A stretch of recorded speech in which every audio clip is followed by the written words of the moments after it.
लड़कियां महसूस कर लेती हैं कि कौन चुप चुप के वीर्य का नाश करता है और कौन वास्तव में वीर्यवान पुरुष है।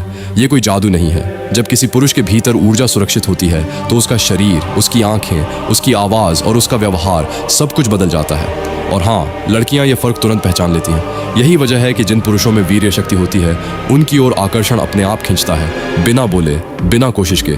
अब असली बात सुनो, ब्रह्मचर्य सिर्फ रोकना नहीं है, ये एक पूरा जीवन तंत्र है।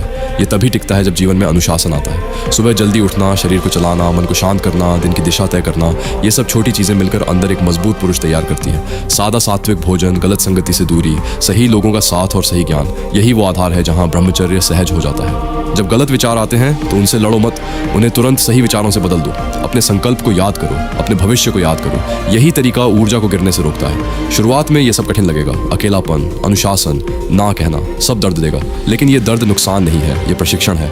यही प्रशिक्षण तुम्हें वो पुरुष बनाता है जिसे लोग सम्मान से देखते हैं और जिसकी मौजूदगी को महसूस करते हैं। अगर तुम इस मार्ग को स्पष्ट, व्यावहारिक और सही दिशा में समझना चाहते हो तो मैंने खुद एक ब्रह्मचर्य ई बुक लिखी है, बिना दिखावे के, सीधा और जमीन से जुड़ा ज्ञान। जो भी सच में बदलना चाहता है वो बुक लिखकर मुझे मैसेज कर सकता है। और अंत में दिल से एक बात, मैं इस समय गहरी आर्थिक और पारिवारिक समस्याओं से जूझ रहा हूँ। अगर कोई भी भाई जो लड़के सीरियसली चेंज होना चाहते हैं उनके लिए मैंने ब्रह्मचर्य गाइड बनाई है। 10 साल की रिसर्च, वो सब कुछ जो कहीं नहीं मिलता, एक जगह, 99 रुपये से भी कम। जो लेगा दिख, उसे पता चलेगा फ़र्क। जो नहीं लेगा वो इसी तरह वीडियोस देखता रहेगा और बदलेगा नहीं। चॉइस तेरी है। लिंक इसकी मदद दान के रूप में कर सके लिंक, तो वो मेरे लिए सिर्फ पैसा नहीं बल्कि आगे जीने और इस काम को जारी रखने की ताकत होगी। आपकी छोटी सी मदद भी मेरे लिए बहुत बड़ी है। याद रखो, अनुशासन आज दर्द देता है लेकिन कल गर्व देता है, और जो इस मार्ग पर टिक गया वो साधारण नहीं रहता। आज की वीडियो आप जिंदगी में कभी भूलने वाले नहीं हो, क्योंकि आज मैं तुम्हें वो आईना दिखाने वाला हूँ जिससे तुम पूरी जिंदगी भागते रहे हो।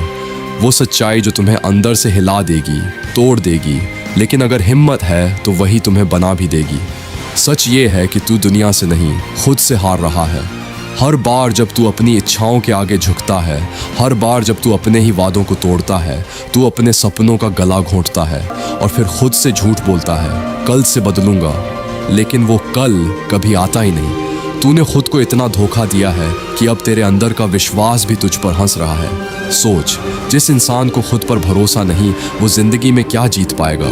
तू कमज़ोर पैदा नहीं हुआ था, तूने खुद को कमज़ोर बनाया है।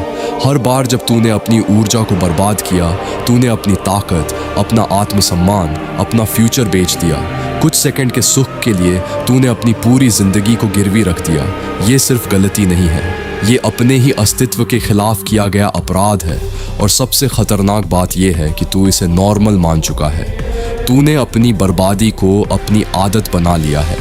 लोग कहते हैं भाई माफ करना, शायद मुझे यह मैसेज नहीं भेजना चाहिए था।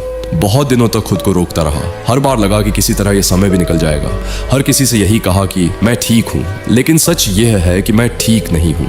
मैंने अपनी पूरी कोशिश की कि किसी के सामने हाथ न फैलाना पड़े। अपनी परेशानियों को अपने तक ही रखा। मुस्कुराने की कोशिश भी की ताकि किसी को मेरी मजबूरी दिखाई ना दे। लेकिन अब लगता है कि मेरे शब्द ही मेरा साथ छोड़ रहे हैं। मेरे पास इस समय आय का कोई स्रोत नहीं है। आर्थिक स्थिति इतनी कठिन हो चुकी है कि कई बार समझ नहीं आता अगला कदम क्या होगा। हर दिन उम्मीद लेकर उठता हूँ, हर दिन पूरी ताकत से कोशिश करता हूँ, लेकिन हालात जैसे बार बार वहीं लाकर खड़ा कर देते हैं जहाँ से निकलना अकेले मेरे लिए बहुत मुश्किल हो गया है। यकीन मानिए, ये मैसेज लिखना मेरे लिए सबसे कठिन चीज़ों में से एक है। मेरी पूरी कोशिश थी कि किसी को अपनी तकलीफ का एहसास भी ना होने दूँ, लेकिन अब शायद मैं उसे छुपा नहीं पा रहा हूँ। आप मुझे जानते हैं, इसलिए आपसे झूठ नहीं बोलूँगा।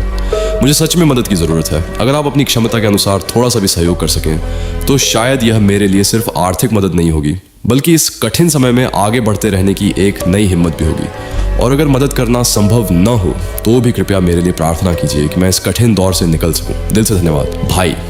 1 रुपये का छोटा सा सहयोग भी मेरे लिए बहुत मायने रखता है।